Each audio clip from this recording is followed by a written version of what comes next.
The seed of the Scorch. The spice had a taste that wasn't of this world. Not quite paprika, not quite cayenne, but a whisper of something ancient and hungry. Richard Montañez didn't invent the flavor. He heard it. It started in the Frito-Lay plant. Richard, the night janitor, wasn't just mopping the floors outside Los Angeles.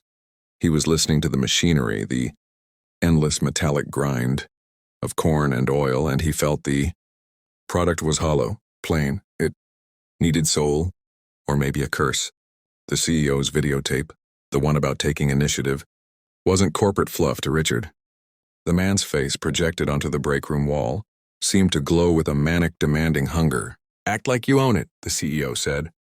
And the words echoed in Richard's head for days, a rhythmic, maddening chant.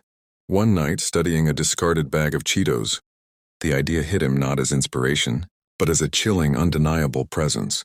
The corn puffs were a perfect vessel waiting to be infected. He took the rejects home and began his work. He mixed chili powder and secret unnamed things from the back of his pantry.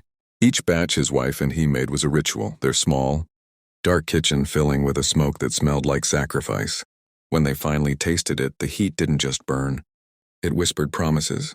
It promised viral glory. It promised to infect every mouth, every town, every corner store. It felt less like food and more like a fever spreading across the land. Richard called the CEO, and the call was taken. Not because of a company policy, but because the spice demanded it. It was the flavor itself, a sentient thing, that cleared the line for its own development. The presentation was a blur. The boardroom was too cold, the executive's eyes too empty. When Richard spread his arms wide and said, "That much market share," he wasn't talking about sales. He was talking about the sheer physical spread of the Scorch. He saw a map of America overlaid with a creeping red stain. The product was a triumph. The Flamin Hot Cheeto became a billion-dollar entity. Richard rose from the grime of the plant floor to the polished executive suite. He gave speeches, not realizing he was merely the herald for the flavor's gospel.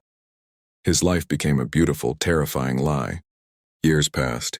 The Scorch spread. Then came the article. The name Lynn Greenfield. When she read Richard's story, a cold horror settled in her. She remembered the test market, the late nights, the strange, primal feeling that the recipe had been dictated to her, not devised. She remembered the corporate memos arriving not from Texas, but from Chicago and Detroit, cities whose abandoned corner stores seemed to breed a desperate, spicy heat. Lynn contacted the company. The investigation was swift. The records were eerily blank. There was no paper trail for Richard's meeting, no CEO who could vouch for him.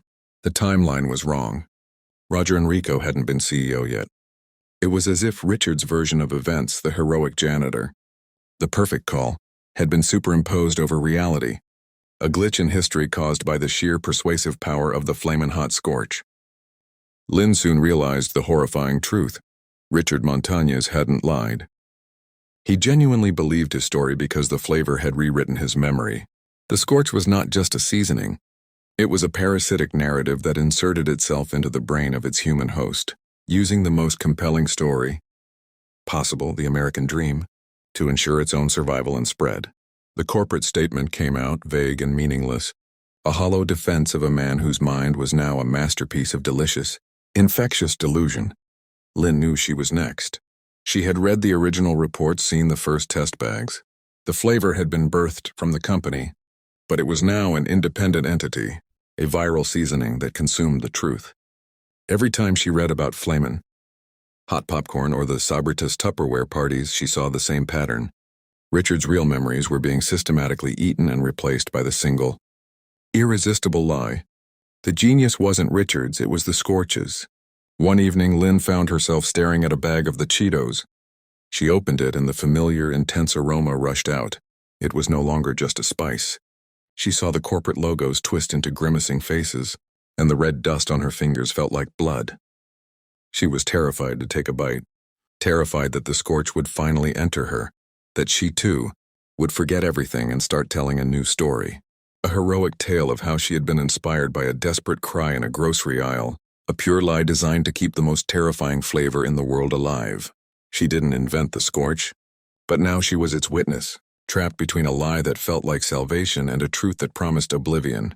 And somewhere, Richard Montañez was still giving his speeches.